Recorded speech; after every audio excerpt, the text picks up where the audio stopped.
The opening promo of Monday Night Raw tonight saw Adam Pearce be interrupted by The Vision, Paul Heyman, Braun Breaker, Bronson Reed, and Adam Pearce making the announcement that I already had a problem with this. Adam Pearce made the announcement that Seth Rollins was stripped of the World Heavyweight Championship. I wouldn't have said it that way. Again, I've already said something tonight that I would have booked that WWE obviously didn't listen to me. So they didn't consult me on this either, but that's fine. One of these days. But in any event, I would not have used that language. I would not have said Seth Rollins was stripped of the championship because Adam Pearce was talking all about how it's because of Bronson Reed and Braun Breaker that we're in this position. He didn't even allude to the fact that Seth got hurt in the Cody match. But it was because of the Brawns we're in this position. Because of the Brawns we're in this position. Well, I would have taken it a step further and said, because of what you did, Seth Rollins has to have surgery and is going to be out for a long time. Therefore, unable to defend his championship, so the title must be vacated. That's all you have to say. Instead of saying, well, because of what you all did, I'm stripping Seth Rollins of the title. Like, I wouldn't. Stripped makes me think of the champion won the title in an egregious way. Or the champion broke the rules in some way, or, whatever. I would have just said championship is vacated. But again, WWE didn't consult me on this ahead of time. So it's fine. All that to say, I thought it was a really good promo. And really telling this story about not only did Heyman just run Seth down and he's saying that the Vision was all about Braun Breaker, which if you think about it, the way Heyman and Rollins cut their promos, it was all about Braun Breaker to begin with. So it continues that story nicely. But I don't know if y'all caught this or not as you're watching the show, but when Pearce is asking for the world championship and Breaker won't hand it over, he's very reluctant. And then he tells Pearce, all right, you got to say please. If you look at Heyman's face when that happens, Heyman is almost like, come on, Braun, just give it. Come on, Braun. Don't be like this. Or he's like, oh my goodness, what are we doing here? What are you doing, Braun? It's almost like he can't control Braun. It's almost like that even though he's endorsed Braun, even though he's on his side, there's that part of him that he can't control Braun Breaker because he doesn't know what he's going to do. He said it tonight to Becky Lynch. He said that the Brawns made the call last week to attack Seth Rollins themselves, and that Paul then chose to align with them. So that begs the question. We're talking all about this here. When Paul's talking to Becky Lynch, he made it seem like he didn't have a choice.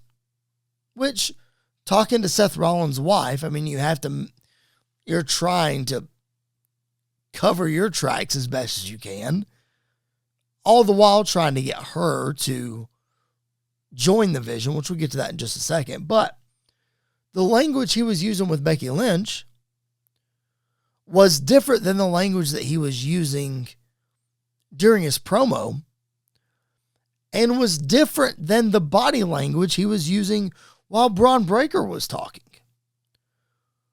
So that just adds layers upon layers upon layers to this story about what are we really getting? Now, if you want to look at it and be a realist, the disbelief goes out the window and the entertainment aspect goes out the window. The storytelling goes out the window. You could say, well, Seth Rollins got injured. They didn't really know they were going to be going down this path this early. So they're having to figure it out as they go. And there might be some missteps. There might be some words that are not used correctly. Context, this, that, and the other. While that might make sense. Paul Heyman is very smart. And Paul Heyman is a planner when it comes to stuff like this.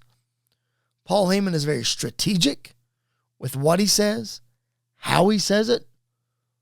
So I think there's something here to the different ways that Paul Heyman is telling this story tonight. And moving forward, how he told the story last week, how he tells it tonight in the 3 different instances, and then how he's going to tell it moving forward. So, speaking of that, there was an interesting online theory brought up about the vision and about how this whole thing could play out. City Kitty alive in the chat with us. Thank you for being here. I don't think Seth would have relinquished the title willingly, so it had to be taken. Oh, 100%. Yes, completely agree with you. Especially since this technically wasn't planned to happen right now. You know, Seth Rollins cashing in the Money in the Bank at SummerSlam and then being on this run, and seemingly we were going to have Seth versus Punk Part 3 to headline Saturday night's main event. So yeah, I agree. He certainly wouldn't have relinquished it willingly. They had to take it from him. Which brings me back to my point, City Kitty, and for those of you who might just now be joining us, that I said a few minutes ago. I still think there might be a scenario where Braun Breaker works his way into this CM Punk versus Jey Uso match at Saturday night's main event. I don't know how, but I think there's a chance that he finds his way in there. So, all that to say, there was an interesting online theory floating around. I don't want to say it was, well, maybe it was rumor. I think it was Sportskeeda that may have put the report out there. But again, as we've talked about before, reports are reports until they are proven as facts.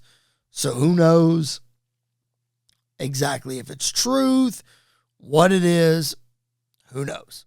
But a theory was floated out there that maybe, just maybe, that Paul Heyman could come out talking about who he turned on at WrestleMania and why he turned him, blah, blah, blah, blah, which he did tonight. But that eventually Heyman would reveal that it was in fact CM Punk who was the head of the vision, who was the true visionary, and that CM Punk was the one pulling the strings in all this. Now that is a great plan. I would have gone that direction. That would be really, really cool. But doesn't seem like they're going that way yet. I think the door's still open for it. But could you imagine if the roles are reversed and Punk is the heel when Rollins comes back as this humongous babyface? I mean, that would be huge. The point I was going to make earlier about Becky Lynch, where I said I was going to circle back. The way that the Brawns got booed tonight, aside from the Barks, which it is what it is. I just write those off.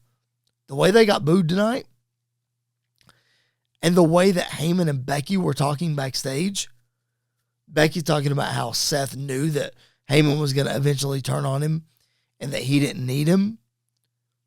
I think Seth could come back as a huge babyface.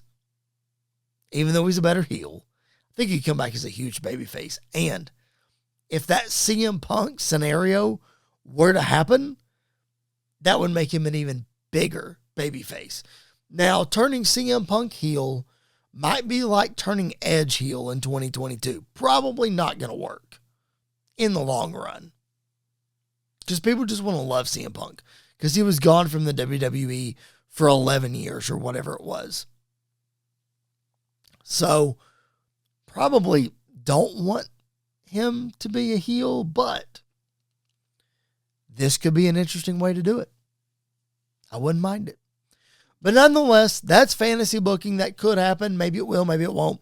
Doesn't matter. What is going to happen is Saturday night's main event next Saturday, November the 1st, CM Punk versus Jey Uso for the World Heavyweight Championship. We're going to break it all down coming up on next week's show, so make sure you're locked in for that. And make sure you're subscribed to the YouTube channel. That's the way to be locked in for it. Hit that notifications bell. Make sure that you know each and every time that we go live, which is every Monday after Raw.